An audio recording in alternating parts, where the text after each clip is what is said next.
Hey, it's Bronwyn here with tonight's Black Mental Health is Black Health. And tonight we're going to be talking about faith, the church, and mental health. I'm the only guest you have tonight, but I've got a lot to say about the topic.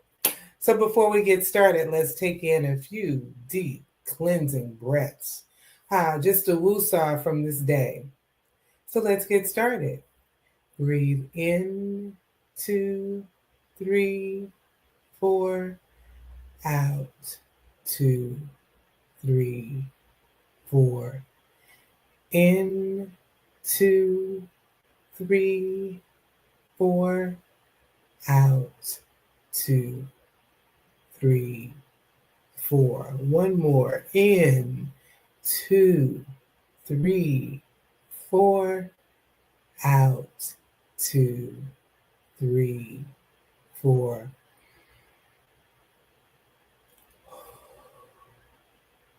We always start off with a few deep breaths just to decompress and work through maybe what's going on through the day. Just give you a chance to woosah and get ready to listen and think.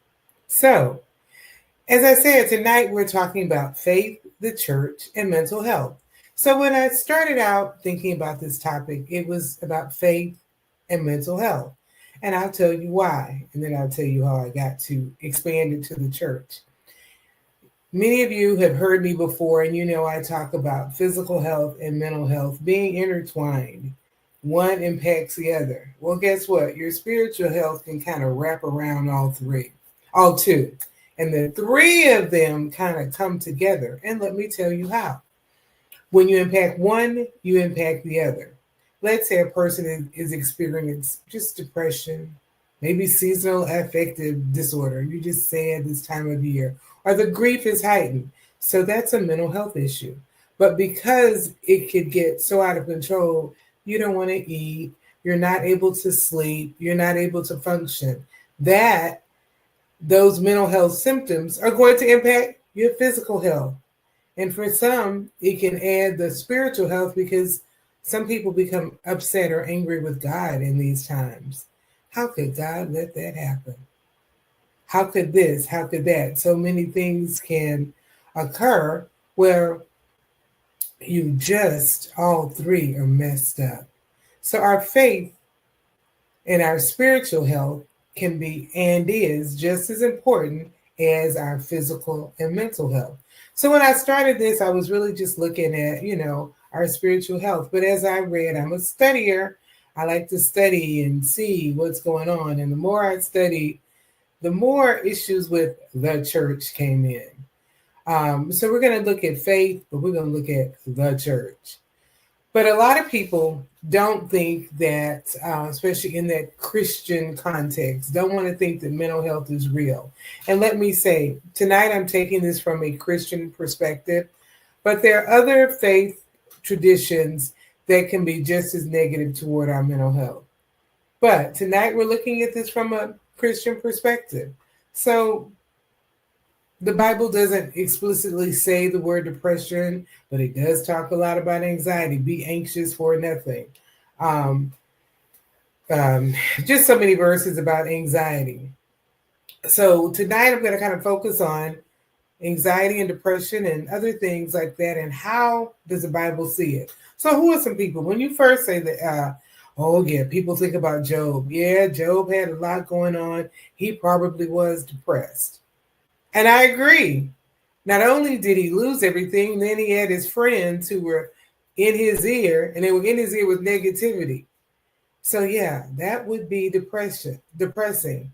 Jeremiah wrote that he cried so much that he ran out of tears. Sounds like Jeremiah was dealing with some depression. Now, Jonah had anger issues. He was so angry that he is just going to leave. I'm not going to do what you told me to do, God, because see, you going to forgive those people that I don't think they deserve it. He was so caught up in himself and his anger that he caused a whole lot of havoc and still ended up doing what God wanted to in the end. But he had a lot going on. What about King Saul? It said that, he dealt with despair. depression and had fits of rage, just anger again. Now, you know, Moses had to have some issues going on with those people for 40 years in the wilderness. Oh, why'd you bring us out here to die? Oh, this, oh, that. Complain, complain, complain. So, you know, that had to mess with Moses's mental well being. But what about women? That's a lot about men. Oh, yeah. Martha may actually have been a people pleaser. You know, she was a hostess with the mostest, and she was tired and angry at her sister too. So she had some anger stuff going on, but she also had maybe had some people pleasing tendencies. I want everything to be right. Ruth definitely dealt with grief and depression, so much so she said, "Call me bitter, call me Mara," which means bitter. If you're bitter and angry, yeah, that's some depression too going on. Sarah was so despondent that she gave up on God. I know God said, "I'm going to have this child, but let me find another way to do it." So just that ability of your faith to falter and you give up. So much can happen. So we can see that there were people in the Bible that had some issues. I got one more for you, and this one, some people not gonna like, but Jesus. When he was in the Garden of Gethsemane, he asked, "Yo, can't y'all stay up 1 hour and pray with me? You've been walking with me. I'm telling you, I'm getting ready to go through some stuff. I can't even make you understand what I'm getting ready to go through. But can you stay up 1 hour and pray?" No, they couldn't. Then, "Daddy, if you could take this bitter cup from me," he knew what he was about to go into. So there was probably some anxiety about what was going on. Because, see, the Bible tells us that Jesus experienced everything we did. He didn't sin in it. And guess what?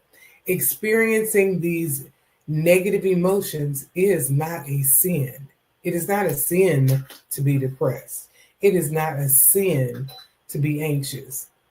We have to find our way out of it, but it doesn't mean that, oh, you're depressed, you're just sinning. So I want you to see that managing our mental health is something we have to do. It is not anti-Bible. It is not any of that. So that just kind of looks at, I wanted to lay a foundation and really just look at, okay, this is where I'm coming from. This is what I mean when I say faith, the church, and mental health. So the faith part from a Christian perspective is to let you see that, yeah, it was all throughout the Bible, Old Testament, New Testament, men, women. Before I leave just those biblical examples, let me mention the Proverbs 31 woman. I was talking about this topic today with someone, and they were like, "Oh man, is this another mental health professional?" That whole idea of the Proverbs 31 woman has really done some interesting things in terms of a woman's mental health. She talked about having two clients, one who felt like she needed to live up to that standard and was pushing herself to do it, but it was killing her. Because the Proverbs 31 woman didn't have a job. The Proverbs 30 woman didn't have a job outside the home and children in 50 different activities and a husband and a house to take care of. And trying to live to that standard was really causing havoc with her mental health. Or another client who was thought that was crazy to even think to live it up, but people wanted to push that on her. Her husband thought she should do that. So yeah, that's where what you're reading in the Bible and your faith, you gotta talk to God about it and find out there is a balance. So even that Proverbs 31 woman that idea can mess with a person's mental health. So as always, I like to look at what's the downside of whatever the topic is and how do we remedy it or what's the upside. So when it comes to the church and mental health, man, through the years, the church has done some stuff. And these are in no order. They just, as I think about them. And the first one is shame. Yeah, over the years, and now things are changing, but they haven't totally changed everywhere. But there's shame and stigma about any kind of mental health issues. Something's wrong with you. You know, you can't even say it out loud. So if someone were to say they're going to see a therapist, oh, yeah, you know, so there's that demeaning. The church also, for a long time, discouraged help. Oh, just pray about it.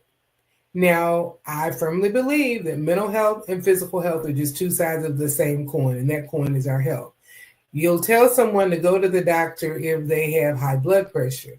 Go to the doctor if you've had a headache for 5 days, baby, you need to go take care of that. But let them say, I've been feeling depressed, sad, lonely, suicidal for a month. Oh, you just need to pray about it. Just like we need to go to the doctor for something physical, we need to find a mental health professional for something mental. So there's that discouraging it. Just pray about it. And denying that it's real. I once heard someone say, depression is just demonic possession. And I was just like, I'm not even going to have this conversation. I just went, it's not, and kept going. Because at the time in place, I wasn't even ready for that conversation.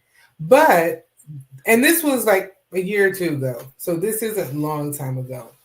These are things that people are saying and feeling that, and this is in the church.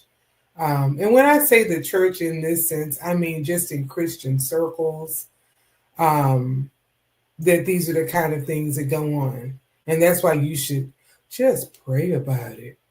Like I say, you go and you should pray about it. And you should pray about your physical health. But just like you're going to go, if your blood sugar was 300, you need to do something about it. That's a little high. If you had a headache that lasted for 5 days and it wasn't getting any better, you need to go find out what's going on. So just like we need to find out what's going on in our physical body, yeah, we need to do that and not be discouraged. Another thing in terms of the church and the negative side is, if you're focusing on how you're feeling and your sadness, you're just focusing on yourself too much, and that's just pride. So being anxious, being depressed, even if you say you got that ADHD stuff, yeah, maybe it's just pride because you're focusing on yourself too much. Really? If I don't focus on me, who will? And it doesn't mean it's prideful to look at what's going on within yourself, within your own body. No, just like you got to take care of your physical health, you got to take care of your mental health. It is not prideful to say, I'm depressed and I don't know what to do about it. You are depressed and you need help figuring it out. Here's another thing I thought of, because I came up with this list of things earlier, and that is a person can be accused of a lack of faith.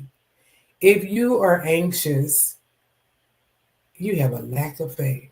So if you have anxiety, it's a lack of faith. Because the Bible says, be anxious for nothing. Cast all your cares upon him because he cares for you and all these things. You know why the Bible says it? I think because God knew we were going to experience these things. So he's telling us we don't have to. He's there for us. But he already knew they were going to exist. God knew that, yeah, y'all going to have some issues because this is a crazy world. And right now, life in America, it's crazy. So there are reasons to experience anxiety. We just don't have to stay there. But yes, it's real. Anxiety is so real that we would, have these feelings, depression, mental illness, people with schizophrenia. Even in talking about this today with someone, well, I don't know, schizophrenia does look like demonic possession. That was an example in the Bible. See, when the person threw themselves on the ground and Jesus told, all the demons to leave. Schizophrenia is still real. It's still a medical issue. So it's not just that. So it's not pride. It's not a lack of faith. You are feeling this way because you don't have enough faith. If you had enough faith, you would not be depressed. So if I have enough faith, I won't have high blood pressure or diabetes because I have enough faith. Why this way?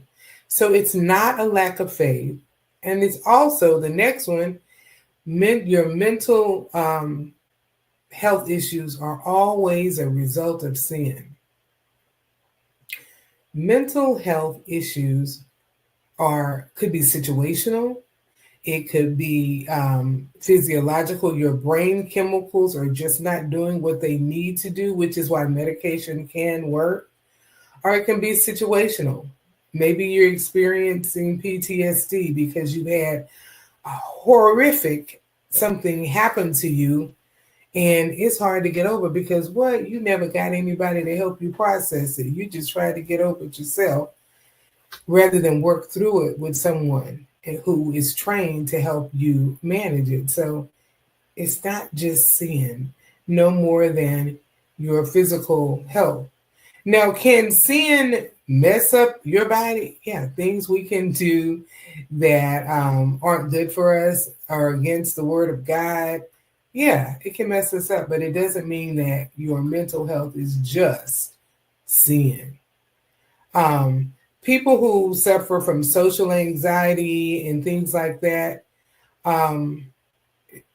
it's not sin, it's stuff going on. And like I say, it may be situational.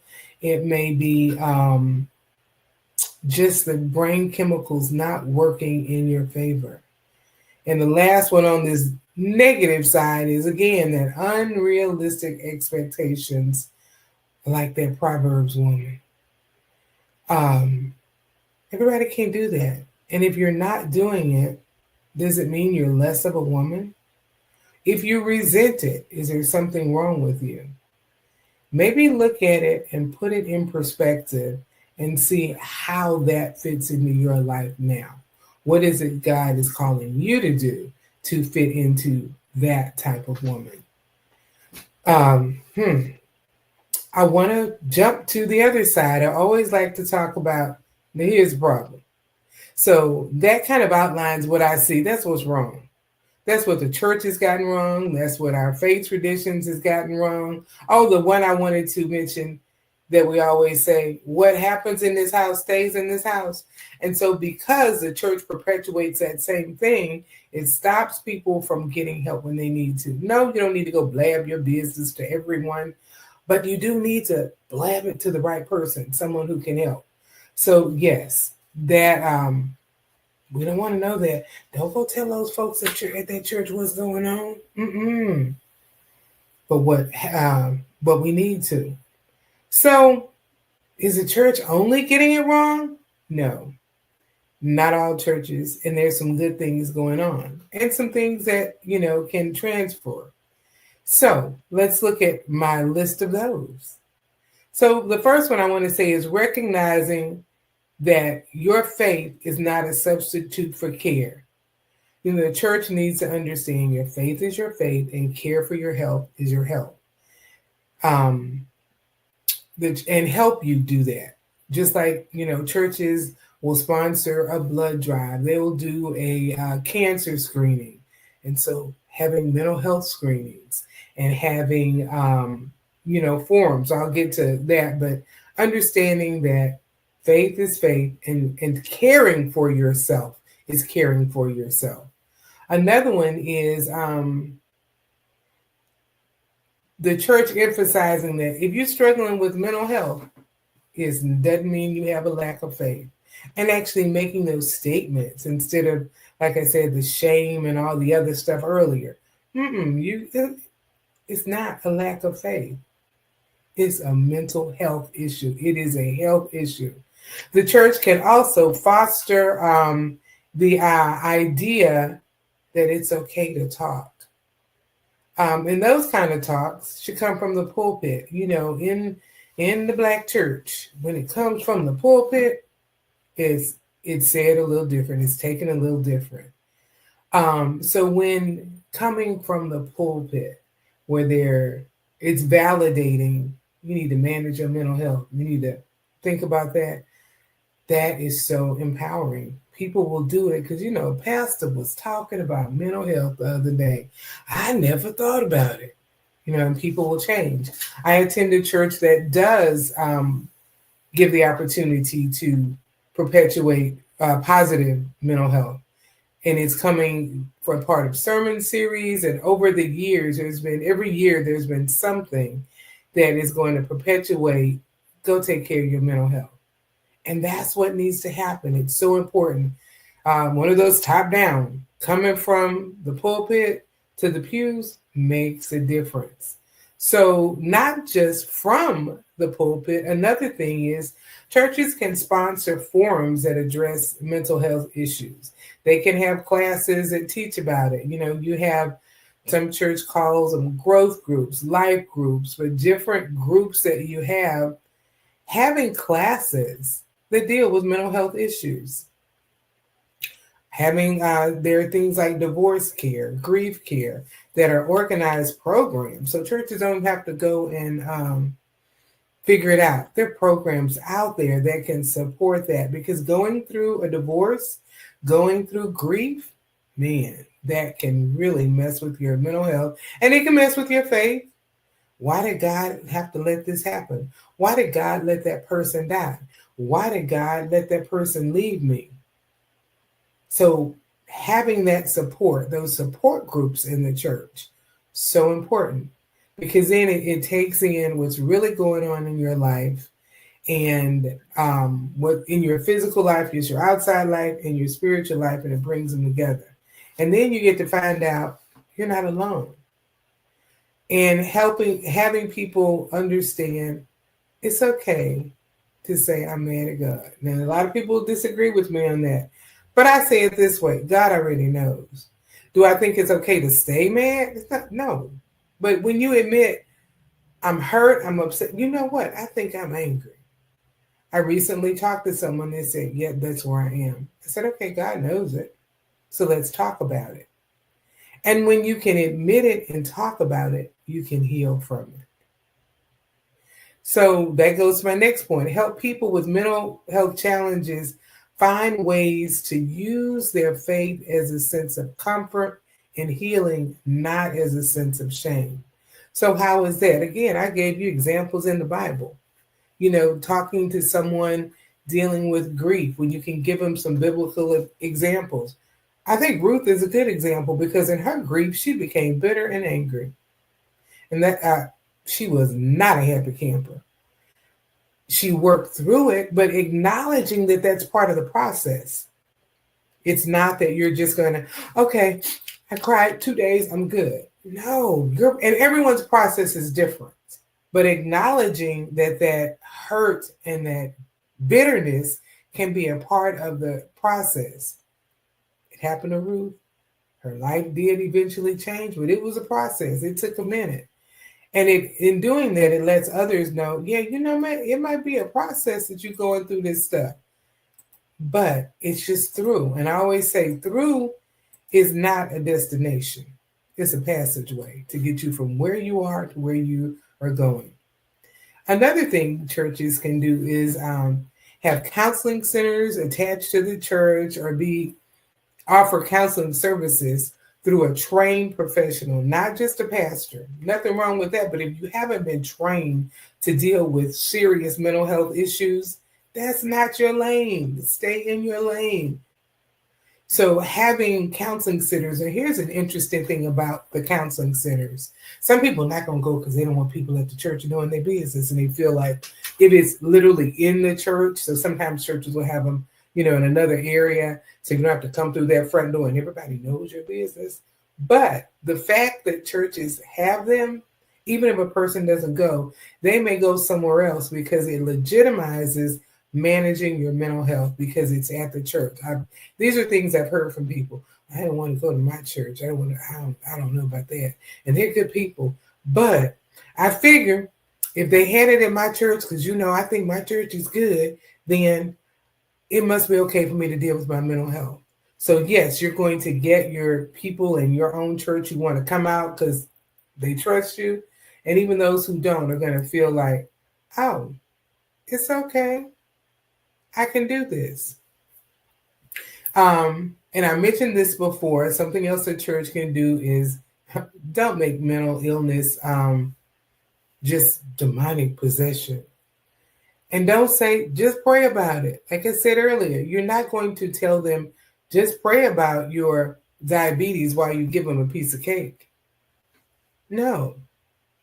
So you're not going to say, just pray about your mental illness and walk away.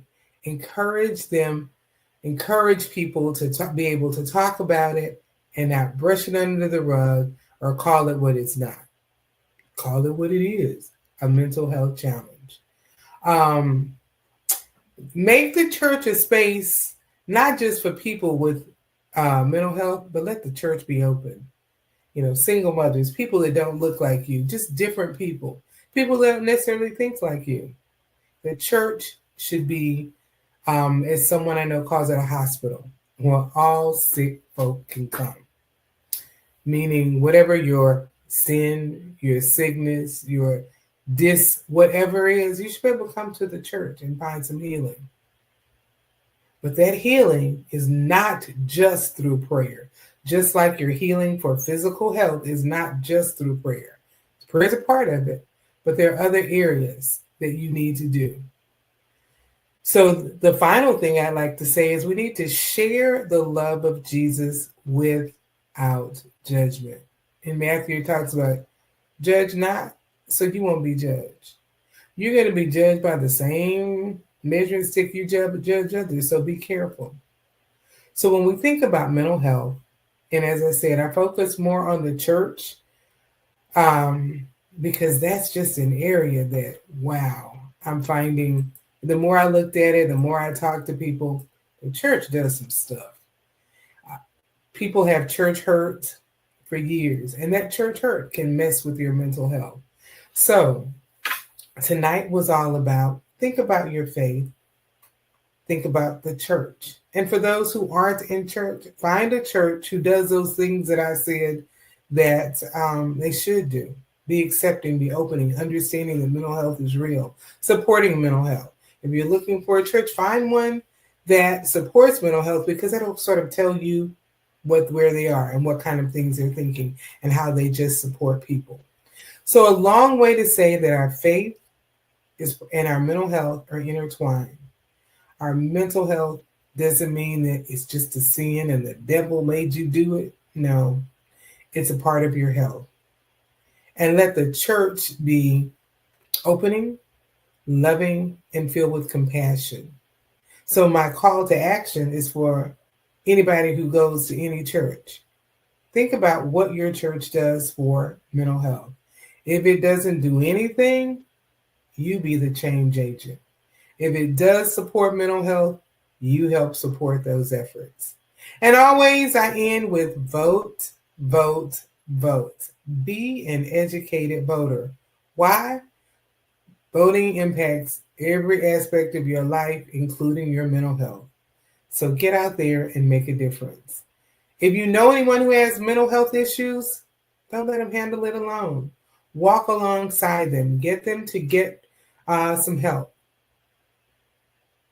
No one should be in this life alone. Well, I'm Miss B, the Black Couch Therapist, and I'm here to help you become a better you. If you like what you hear, drop a note in the comment. I'd love to hear what you have to say. And I will see you next week. We have a few sessions left this year, and I'm taking a 2-week break for the end of the year to get ready to be here full force in the new year.